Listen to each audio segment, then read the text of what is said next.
Les décodeurs jusqu'à 10h avec Saïd Youssef, professeur d'économie à l'université Hassan II de Casablanca. Bonjour Saïd. Bonjour Franck. Ah, ça me fait plaisir de vous, de vous revoir. Ça faisait longtemps que vous n'étiez pas Ah venu. ouais, depuis une semaine, depuis une oui, bonne c'est vrai, semaine. c'est vrai, c'est Cette vrai, c'est deuxième vrai. journée de Ramadan. Comment se passe ce Ramadan? Excellent. Excellent. Alhamdoulilah. Vous allez en pleine forme. Oui, C'est en pleine incroyable. forme. Ouais, ouais. Et on a un petit nouveau aujourd'hui. Idriss Bénis, cofondateur de Rafidtech, c'est ça? Exactement. Bon, vous êtes... présentez-vous là en 20 secondes. Alors moi je suis un Marocain qui a étudié à l'étranger, qui est rentré au Maroc depuis en septembre, donc c'est Ouais. tout récent, pour lancer une entreprise, pour aider les Marocains à trouver plus facilement les produits qui leur convient, en commençant par les voitures. D'accord, d'accord. Et voilà. Ok, bah très bien, super. Et on parlera d'intelligence artificielle avec vous tout à l'heure. Puisqu'on a un spécialiste de l'éco, franchement, c'est la une de l'économiste ce matin, avec un dossier complet à l'intérieur. Là, je sais que c'est une thématique que vous aimez beaucoup. La facturation, le papier s'en va. Ça veut dire quoi ça en fait? Ça veut dire tout simplement qu'on passe à la facture électronique. Ben oui. La facture Tout à l'heure, on en a électronique parlé avec en tout plus ce que avec Badr ça Saoudi. signifie en termes de contrôle, en termes de traçabilité. Donc c'est un chantier important lancé par la DGI. Ouais. Et c'est un chantier qui fait partie des grands chantiers de Oui, de la réforme fiscale, de la réforme administrative, de la digitalisation aussi, etc. et il me semble que ça va améliorer beaucoup de choses. Qu'est-ce que vous en pensez, vous, Idriss, de cette digitalisation, notamment de la DGI, en tant que chef d'entreprise, par exemple? Bon, Alors moi je trouve que c'est une très bonne chose. Pourquoi? rapprochez-vous un peu du micro, voilà. Moi, je trouve que c'est une très bonne chose parce que ça permet de faire beaucoup de choses, c'est-à-dire que passer à l'étape de la digitalisation, en termes d'outils qu'on peut donner aux entreprises, en termes de clarté sur les chiffres, sur les opportunités d'amélioration, comprendre les sources de coûts, les sources de revenus. Une fois que c'est digitalisé, c'est beaucoup plus facile d'analyser et d'améliorer. Et donc, pour moi, c'est quelque chose qui va dans les bonnes pratiques qu'on donne aux entreprises. Ça y est? Bah oui, de même, mais il faut aller progressivement, puisque est-ce que l'écosystème déjà est prêt? Il me semble que dans le texte d'application, il y a une progression, il y a un accompagnement. Et ça va impacter positivement les recettes fiscales, puisque ça va favoriser les contrôles, mais aussi la traçabilité des opérations. Il me semble que c'est un chantier important qui a été lancé depuis, c'était un objectif depuis quelques années. Maintenant, on est en train de le réaliser. Ouais, il faut dire que les recettes fiscales, elles ont quand même progressé de Ouais, ouais. 74%. Oui, 74%. Il y a un effort colossal. Voilà, il y a un effort, un effort. Et effectivement, les TPME sont toujours fragilisées par rapport à cette mesure, même si, bon, il faudra du temps, il faudra sans doute de l'information, il faudra un peu L'information, il faut aller d'application. progressivement et vous savez qu'on ne peut pas changer en fraction de seconde, mais il me semble que dans les préparatifs, il y a des délais de progression de mise en place. Exactement. Alors, on va commencer à parler. On parlera de l'intelligence artificielle tout à l'heure, dans le deuxième sujet. On va commencer par ce qui est quand même assez important. C'est le début du Ramadan. Chacun fait ses petites courses et même ses grandes courses. Et on remarque, et on l'a dit hier, on a déjà parlé de ce sujet, mais on va en reparler aujourd'hui. On remarque que les prix ont augmenté sur les denrées qui sont ce qu'on appelle les denrées de base. Il y a la viande, il y a le poulet, il y a la sardine, bien évidemment, etc. Et on a du mal à expliquer ce mécanisme. Pourquoi 77% des ménages, par exemple, déclarent une dégradation de leur niveau de vie et remarquent que ça ne va pas s'arranger pendant le Ramadan? Voilà, déjà, lorsqu'on parle du mois de Ramadan, il y a une augmentation de la consommation et donc une augmentation des dépenses des ménages. Donc, on estime une augmentation de 30 à 40% des dépenses des ménages au Maroc à l'occasion du mois sacré de Ramadan. 30 à 50%. Oui, on dit 30 à 40, 50%. De toute façon, il y a une consommation excessive et donc un impact sur les revenus. Pour ceux, on ajoute encore les prix qui augmentent parce que sur certains denrées, il y a une augmentation de la demande. Et donc, vu les mécanismes de l'offre et de la demande, le contrôle qui ne sont pas toujours correctement faits, et bien là, il y a les prix qui galopent. Ce qui nous interpelle tous, pour parler un peu de la soutenabilité financière des ménages. Donc c'est un grand débat qui mérite réflexion, qui mérite analyse. Il faut penser à des solutions, parce que les ménages aujourd'hui sont fragilisés. Déjà, on n'arrive plus à épargner, c'est un grand constat. Deux, la consommation, lorsqu'il y a des imprévus, notamment la rentrée scolaire, le ramadan, les ménages souffrent. Nous avons des ménages aujourd'hui qui sont surendettés. Oui, on j'allais vous estime... dire, ça déclenche évidemment un recours au crédit, Ouais. et ça, c'est pas bon. Oui, on estime 30 à 35% du revenu de certains ménages qui le consacrent uniquement au crédit. Donc ça nous interpelle tous, qu'est-ce qu'il faut faire? C'est un grand débat aujourd'hui. Certainement, le marché, il faut le réguler, il faut le contrôler davantage. Il faut voir est-ce qu'il y a une disponibilité des denrées, mais aussi pour éviter la spéculation. Ça, c'est l'affaire du gouvernement, des autorités. Mais, à mon sens, ce n'est pas uniquement une question de marché, mais aussi c'est une question de revenus. Il est remarqué qu'aujourd'hui, avec le SMIC, malgré la dernière augmentation du gouvernement, qui est louable, on n'arrive plus à financer les besoins des ménages. Et donc, ça qui veut dire qu'aujourd'hui, le Maroc a besoin de réviser son SMIC, à réviser ses salaires, comme ça se fait en Europe, par exemple. On ne peut pas imaginer qu'en Europe, le SMIC dépasse les 1 000 euros, alors qu'au Maroc, il est à 320, 340 euros, chose 3 400 dirhams bruts. Si vous retranchez les retenues à la source en matière de CNSS, ça vous fait 320 euros. Mais qu'est-ce qui est acceptable comme niveau du SMIC, par exemple, ici au Maroc? Il faut mener une action dans deux sens. Si vous étiez au gouvernement, par exemple. Moi, à mon sens, aujourd'hui, il faut soutenir le revenu du consommateur. Comment? À travers déjà une régulation du marché et un contrôle rigoureux des prix. Oui, on a adopté le marché, c'est vrai, la règle du marché, l'offre et de la demande, mais il faut qu'il y ait des contrôles quand même. On ne peut pas imaginer un pays qui a 3000 km de côte, la sardine à 40-50 dirhams, les denrées alimentaires qui augmentent de façon injustifiée. Donc, régulons le marché, évitons les spéculations, évitons le nombre d'intermédiaires. Deuxième élément, il faut soutenir le revenu à travers une révision du SMIC. Écoutez, je vous propose de revenir sur cette thématique juste après les infos présentées par Mourad Baba, puisqu'il est 9h. Avec Saïd Youssef aujourd'hui et Idriss Bénis. Messieurs, ça va bien? On était en train de parler de l'augmentation des prix. On était en train de parler on va dire, de cette perception qu'on a des ménages. On ne peut pas dire que...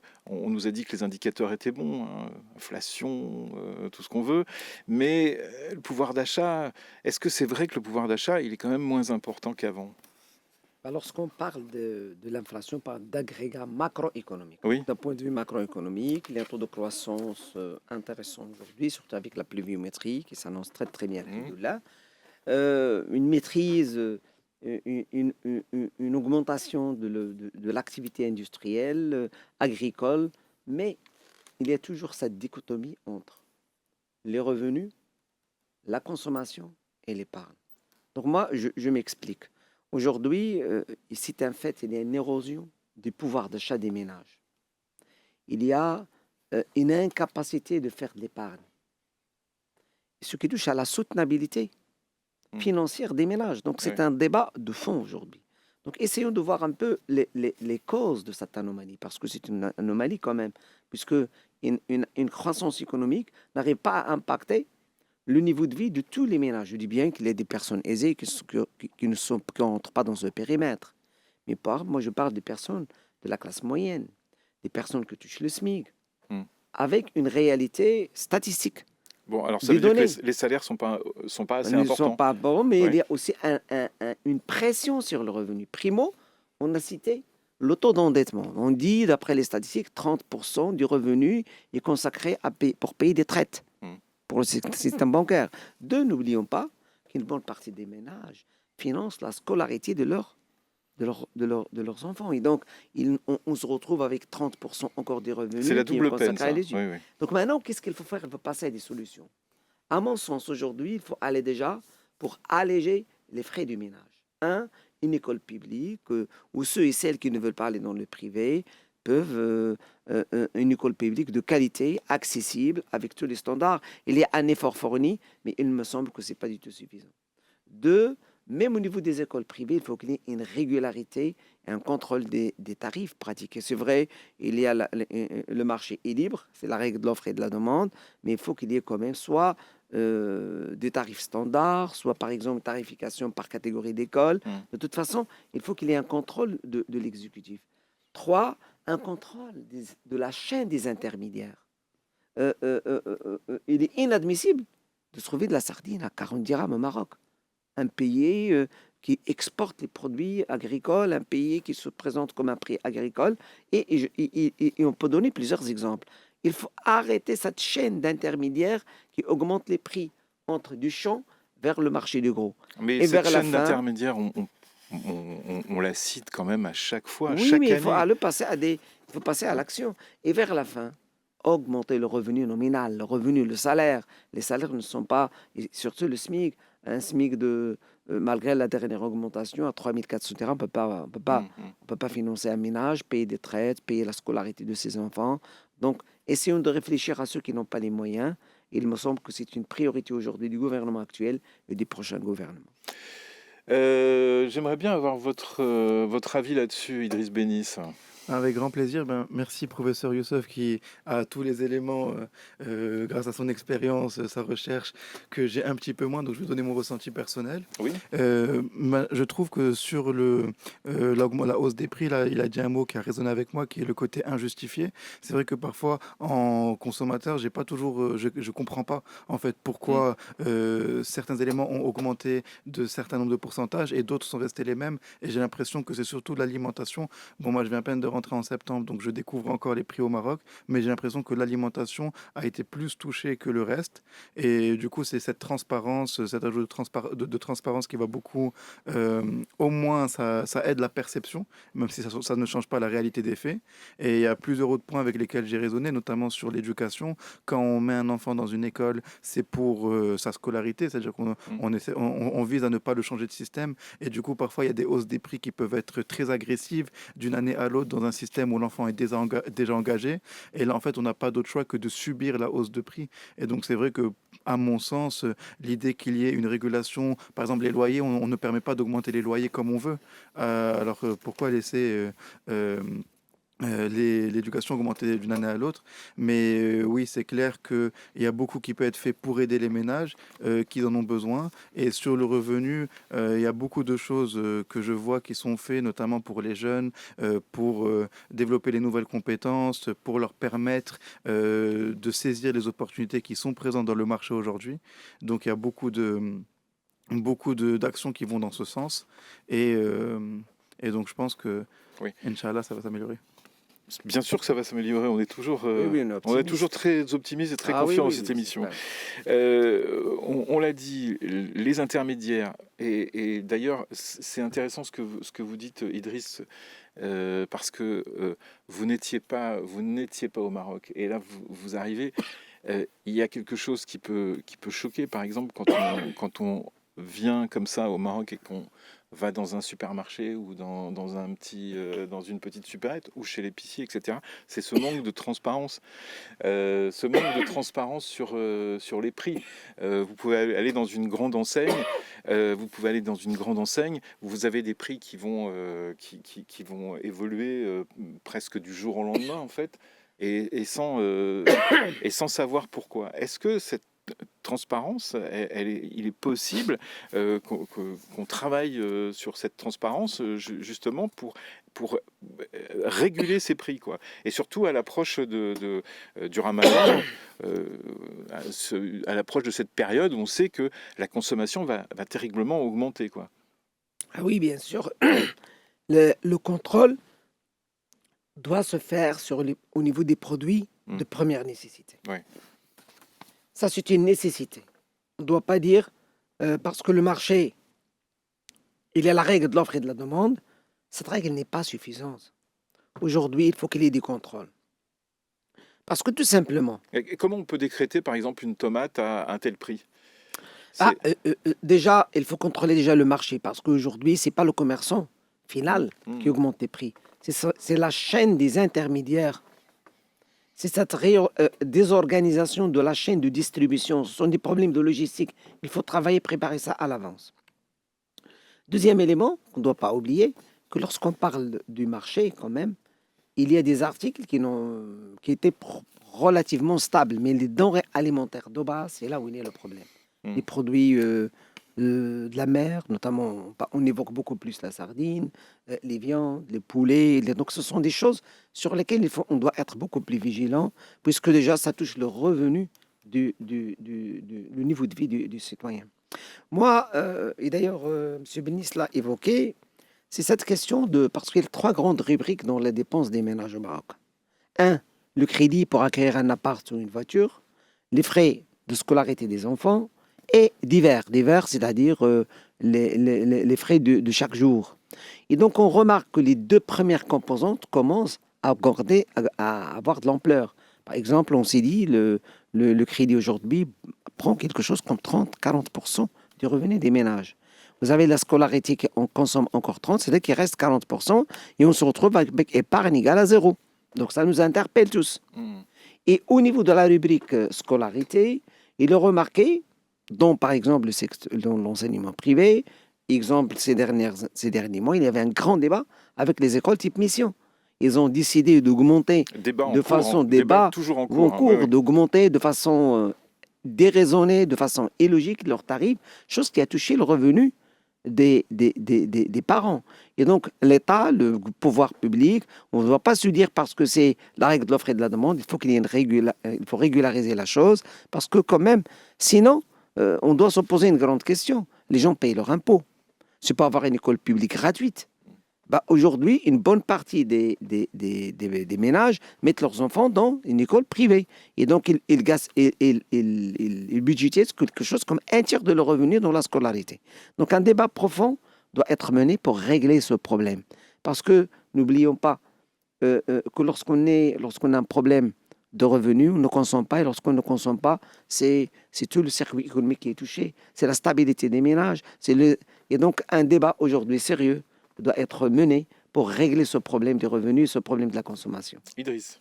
Je suis tout à fait d'accord et c'est notamment pour ça pour donner un petit peu de contexte sur le projet sur lequel je suis en train de travailler. Moi, je travaille sur une intelligence artificielle qui est disponible sur WhatsApp à n'importe quel Marocain, qui fait ce conseil un petit peu qui joue un petit peu ce rôle de conseiller, principalement dans l'automobile. Et une des parties qu'on adresse, c'est les financements automobiles. C'est-à-dire que quand quelqu'un cherche une voiture, on lui permet de se projeter de l'impact du crédit, la mensualité, qu'est-ce qu'il aurait sur son mois, et il peut même faire de partir du sens inverse, à partir de sa capacité, à partir d'un certain montant.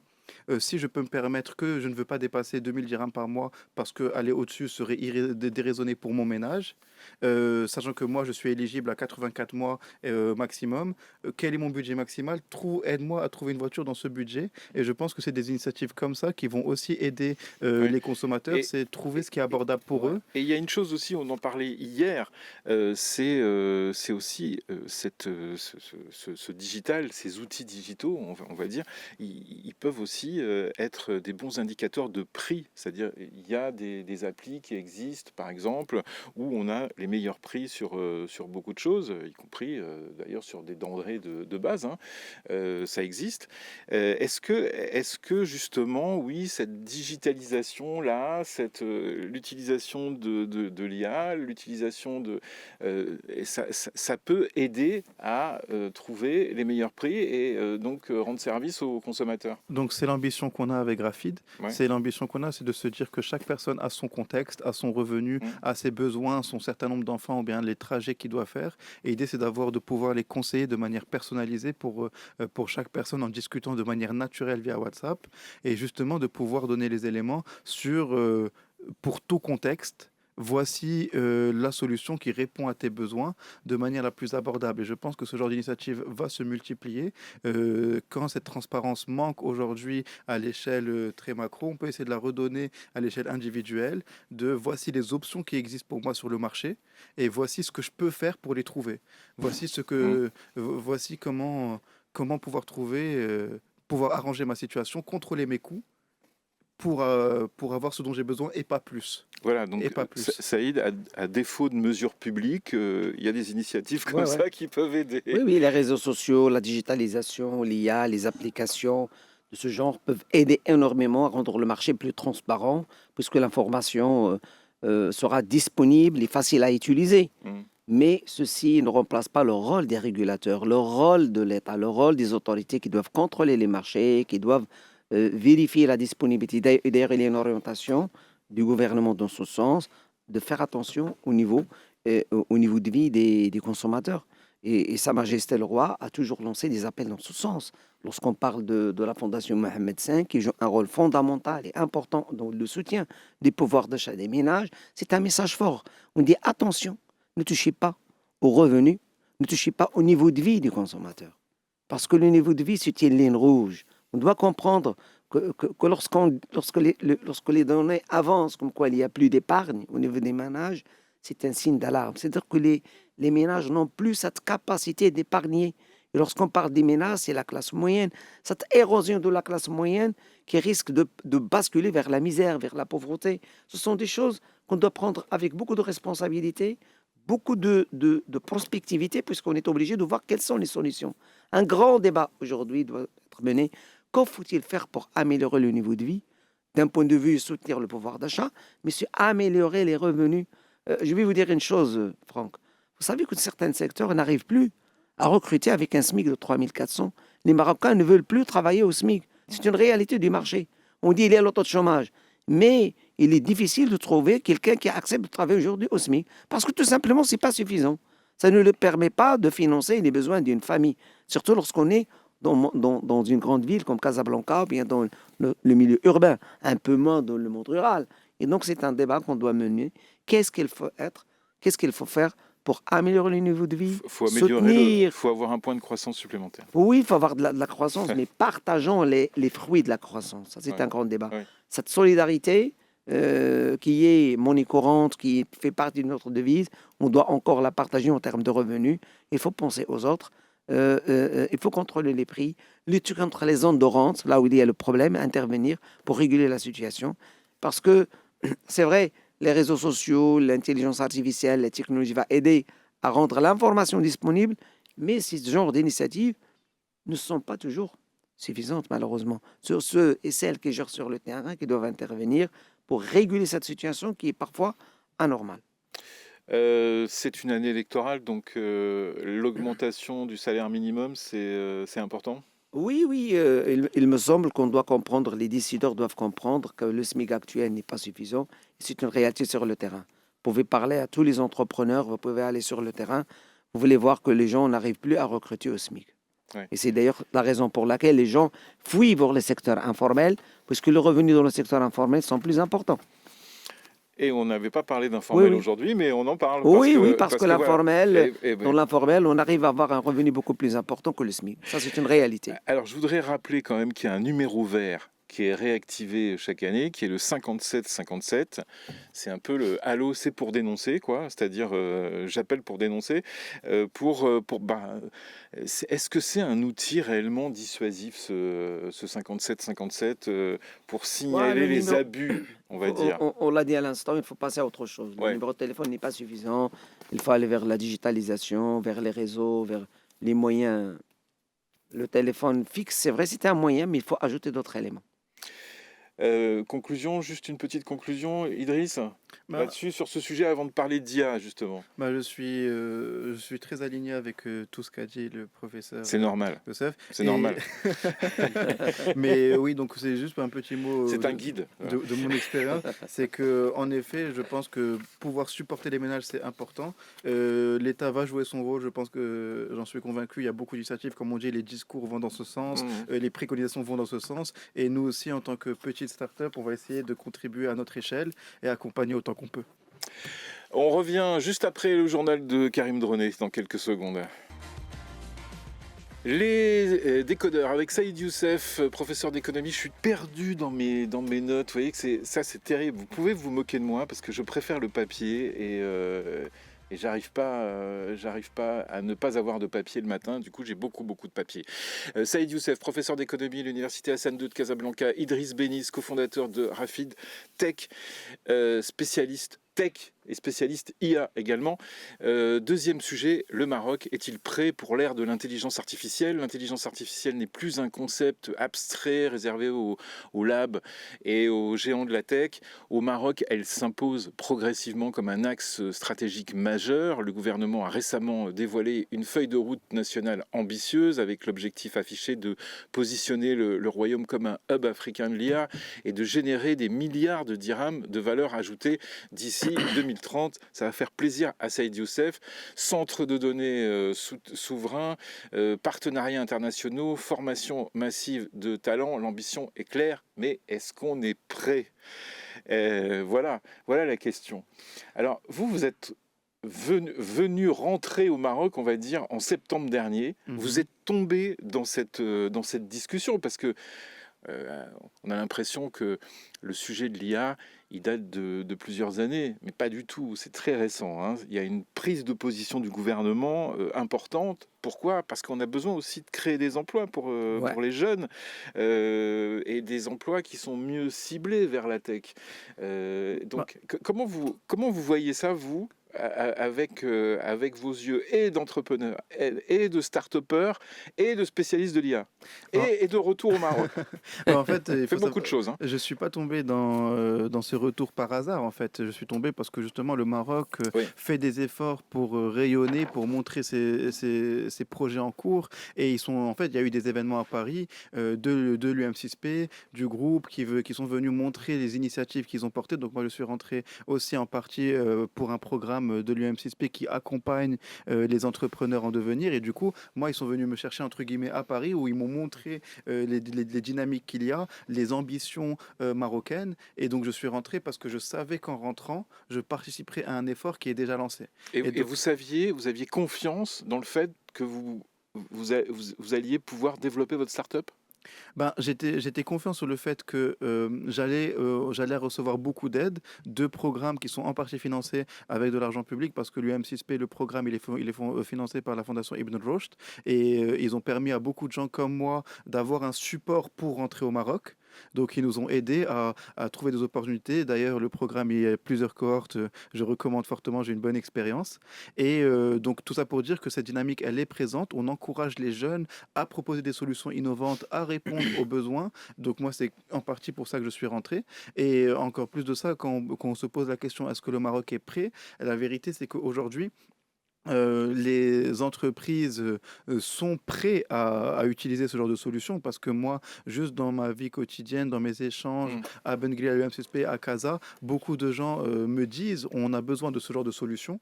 Donc il y a une demande qui est réelle, et même les utilisateurs, les consommateurs, nous on a vu avec Rafid, on a eu 9000 conversations en 2 mois, dont des gens on a conseillé des gens pour trouver la bonne voiture, pour trouver le bon crédit. On a eu un réel engouement. C'est-à-dire que des gens, ils savent que c'est une intelligence artificielle, ils discutent avec lui et ils lui demandent montre-moi cette voiture. Donc les gens prennent l'habitude de consommer l'IA, les entreprises veulent la mettre en place. Après, ça impacte beaucoup de changements sur la société, sur le rôle des différentes personnes, sur le rôle des sociétés. Et là, je pense que le Maroc, on a encore quelques prises de conscience à faire sur comment est-ce que ça va nous impacter. Mais en tout cas, ce qui est sûr, c'est que les initiatives sont là. Donc, à votre avis, votre réponse, c'est oui, on est prêt en fait. C'est plus nuancé, mais on est prêt à se lancer dedans. On n'est pas encore prêt à tout l'impact que ça aura sur nous. Ouais. Saïd Youssef, sur l'impact. Oui, la stratégie aujourd'hui au Maroc est lancée. Hein. Il y a un plan ambitieux. On projette quelque chose d'impact sur le PIB de 100 milliards de dirhams. Il y a un data center énorme, un projet de data center à Dakhla. On a déjà évalué l'impact sur l'emploi direct. L'impact direct IA, c'est quelque chose comme 50 000 emplois et 200 000 pour tout ce qui est digitalisation. Donc, il y a un plan ambitieux. Au niveau ministériel, on parle de la DGA, la Direction Générale de... On a créé la Direction Générale de l'IA, déjà. Et au niveau réglementaire, on est en train de voir les impacts sur la loi. Donc, les projets sont là, mais il y a toujours un mais, malheureusement, c'est qu'au niveau du classement du classement international en matière d'IA, où il y a presque 90 pays. On est classé 68, 67. Donc, c'est déjà une grande question. Donc, il y a un effort. C'est vrai, on a gagné quelques places, mais il y a un effort colossal à faire. Eh bien, En Afrique. Oui. En Afrique. Oui. On est toujours devancé par l'Afrique du Sud, par l'Égypte. Et donc, les parties prenantes, le gouvernement... Parce que c'est plus facile de développer une start-up dans certains pays africains. Oui. Plus facile qu'au Maroc. Ouais. Voilà. Ça reste encore plus facile. Il y a un classement qui vient de sortir, un dossier très important. C'est plus facile au Kenya, c'est plus facile en Égypte. Au Nigeria, oui. Au Nigeria, ouais. Bien sûr. C'est plus facile. Donc, l'écosystème IA, avec les startups à développer, et M. Benis l'a bien expliqué, il a dit que derrière son arrivée au Maroc, il y a eu MCSP, et derrière MCSP fournit un effort colossal, important dans la création des startups. C'est bien de le dire. Donc, et c'est bien de recevoir quelqu'un qui a bénéficié de ce soutien-là, c'est très important. Qui est dedans, qui est dans l'IA, et ça c'est important. Donc maintenant, essayons de voir qu'est-ce qu'il faut faire. Parce qu'il y a quand même un débat mondial sur l'intelligence artificielle. Tout à fait. Parce que le grand débat aujourd'hui, quel est le degré de souveraineté qu'on doit garder par rapport à l'IA. C'est la souveraineté. Sujet. Ouais. Ça, c'est le sujet de la souveraineté. Moi, j'aimerais bien vous entendre là-dessus. Comment un pays comme le Maroc peut organiser sa souveraineté numérique ? On a déjà eu cette conversation dans cette émission. On a dit que le choix de Mistral était plutôt un bon choix et que ça nous permettrait de garder une partie de nos données, la grande partie de nos données en fait ici au Maroc. J'aimerais bien vous entendre là-dessus. Alors en fait, moi, mon humble opinion, c'est que déjà la souveraineté, c'est un mot qui a beaucoup de sens et qui à différents niveaux de lecture. C'est-à-dire que déjà, l'économie mondiale, surtout la technologie, elle est très interdépendante. Donc, si on enlevait les boîtes françaises, les boîtes européennes, les solutions américaines, la moitié tomberait du jour au lendemain, parce qu'elles sont dépendantes de certaines briques européennes, et vice-versa. C'est-à-dire qu'une solution, aujourd'hui, les sites qu'on voit, ils dépendent de tellement de milliers de sous-briques qu'il y a toujours une dépendance. C'est pour ça que je vous pose cette question. Est-ce que c'est réaliste de parler de souveraineté ? C'est pour ça que moi, je cadre un petit peu. Je pense que oui, c'est réaliste dans le sens où il faut qu'on sache ce qui est important pour nous. Et le Maroc, quelque chose qui a toujours été clair pour le Maroc, c'est que les données des Marocains ne doivent pas être compromises. Ça, c'est vraiment quelque chose, c'est une bataille que tout le monde se porte au Maroc. Et ça, pour le coup, c'est un objectif qui est non seulement réaliste, réalisable, mais aussi nécessaire. C'est-à-dire qu'on doit on doit faire attention aux données des Marocains. Donc ça veut dire que justement, ça passe via héberger nos propres serveurs. Même si on prend des modèles étrangers, on les run chez nous en open source. C'est-à-dire que le modèle a beau ne pas avoir été développé au Maroc, le développeur original n'a aucun moyen de savoir ce qu'on en fait. Et le cas Mistral est totalement open source ou pas ? Alors, je ne connais pas les détails de la collaboration qui a été faite avec Mistral. Mistral a des modèles open source, a aussi des modèles qui ne le sont pas.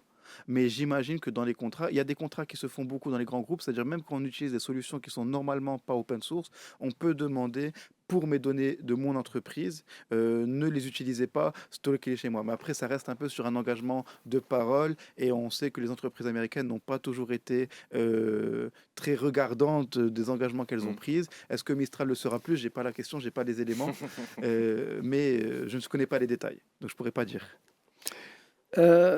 Moi, cet élément de souveraineté et d'indépendance technologique fait partie du débat aujourd'hui mondial. Parce que si on prend la Chine a investi des milliards uniquement pour maîtriser la technologie et garder cette indépendance.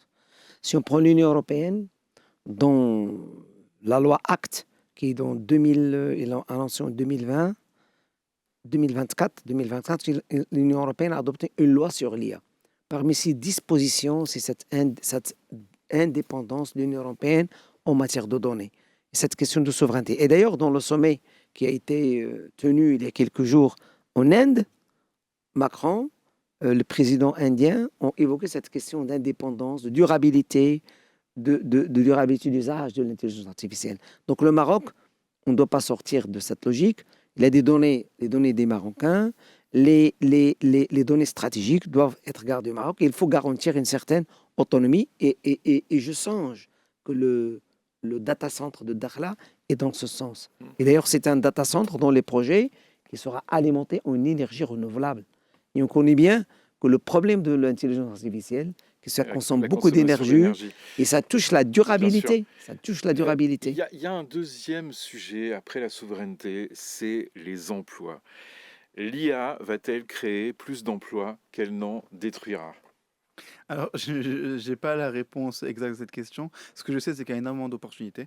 Il y a énormément d'opportunités aujourd'hui parce que les entreprises ont besoin de ces nouveaux outils basés à l'IA. On reçoit énormément de demandes, nous, avec Graphite, pour accompagner certaines entreprises et aussi des amis à moi. Donc, il y a une vraie demande et donc c'est une véritable opportunité aujourd'hui. Je pense que beaucoup d'emplois vont se transformer et je pense que... on sera de moins en moins responsabilisé sur l'effort, mais plus sur les résultats. C'est-à-dire que là où je pense que beaucoup de gens disent ah, j'ai fait un effort, j'ai lu des mails, j'ai passé du temps, j'ai rédigé, on va beaucoup plus souvent dire quel est l'impact de ce que tu as fait, parce qu'aujourd'hui, l'effort, il va être réduit. C'est-à-dire que n'importe quelle tâche est devenue plus facile aujourd'hui à l'ère de l'IA, mais je pense qu'on a toujours besoin d'énormément de personnes qui ont un petit peu d'esprit d'initiative, de compréhension de qu'est-ce que je veux faire. Et après, donc voilà, donc c'est une évolution de l'emploi. Ouais. Il y a des parents qui nous écoutent, je le sais, qui écoutent cette émission, et je pense à leurs enfants, à nos enfants. Comment créer de l'appétit pour ces métiers de l'IA, on va dire, chez les gosses, hein, parce que tout à l'heure on parlait d'emplois ciblés. À la fin des études, il y a beaucoup de diplômés qui ne trouvent pas de boulot parce que ça ne correspond plus au marché du travail. Comment vous allez faire, vous les entrepreneurs, par exemple les start-upers, pour donner envie aux ados, au moment de choisir un métier, d'aller vers l'IA, vers la tech? En fait, moi, c'est pas forcément la réponse que je donnerais. C'est pas forcément qu'il faut donner envie forcément aux ados d'aller vers la tech, mais le plus important, c'est qu'il faut il faut donner envie aux ados d'être convaincus de ce qu'ils font. Parce que je pense De qu'aujourd'hui, toute façon, peu importe oui. l'utilisation de l'IA permet à n'importe qui de mieux faire son travail, mais il faut avoir envie de mieux le faire. Et donc, c'est-à-dire qu'aujourd'hui, c'est pas forcément que l'IA, seuls ceux qui ont fait de l'IA réussiront. C'est pas le cas. Je pense que l'utilisation de l'IA peut permettre à beaucoup de gens dans d'autres secteurs de mieux réussir, mais c'est surtout qu'il ne faut plus faire des choix par défaut. On ne peut plus se permettre de juste attendre qu'on nous dise forcément quoi faire, et il faut être passionné de ce qu'on fait. Et pour moi, c'est ça le vrai conseil que je dirais aux parents, c'est pour que votre enfant réussisse, c'est pas une question de secteur. C'est pas IA, pas IA. Par contre, c'est une question d'approche, d'attitude. C'est passif ou actif. Ouais. Et dernière question, on en a parlé tout à l'heure dans la matinale, qu'est-ce que vous pensez de Seedance 2.0 avec cette, on va dire, ce tsunami qui a été créé par cette scène qui est sortie sur les réseaux sociaux où on voit Tom Cruise et Brad Pitt. Vous n'avez pas vu ça? Tom Cruise et Brad Pitt qui sont en train de se battre sur un toit d'immeuble, et donc tout ça est venu de ByteDance, donc de TikTok, et de Seedance 2.0, et il y a les fausses images, c'est des fausses images, mais Hollywood attaque. C'est-à-dire que Motion Picture Association, qui regroupe Disney, Universal, Warner, Netflix, dit attention là. Mais en fait, moi, c'est vraiment le sujet des fausses images. En fait, il faut faire attention parce que on ne peut plus croire ce qu'on voit. Et ça, je pense que c'est quelque chose que beaucoup de gens réalisent, mais pas encore assez de gens. Et donc, il y a le côté de la propriété intellectuelle. Il y a surtout le côté propriété, effectivement. Hein. Oui, mais c'est vraiment, il faut... En fait, ouais, c'est très compliqué. Mais déjà, le premier élément, c'est ne plus faire confiance à tout ce qu'on voit. Ouais. Et ça, c'est extrêmement important. Exactement. Et non, parce qu'on peut très bien reconstituer en IA les décodeurs, par exemple. Ouais. C'est très facile. Une petite conclusion, parce que c'est déjà terminé. C'est la dimension négative de l'usage abusif d'une technologie. L'IA, on doit pas. L'IA, c'est une technologie comme les autres. Il faut l'utiliser correctement. Il faut la cadrer. Il faut la réglementer. Actuellement, le Maroc l'intègre dans les programmes scolaires, dans les programmes de formation, par exemple à l'université. Toutes les filières qui ont été accréditées par le ministère de l'Enseignement ont intégré l'IA. Mais maintenant, il faut apprendre comment l'utiliser correctement. Et il faut réglementer aussi. Hein. Ça, c'est très important. Merci. Merci beaucoup. Merci Idriss. À très bientôt dans les décodeurs. On aura plus de temps la prochaine fois. Merci Saïd Youssef. À très bientôt. Merci Franck. Et nous, on se retrouve lundi entre 7h30 et 10h, nouvel horaire. tous les matins. 7h30, 10h.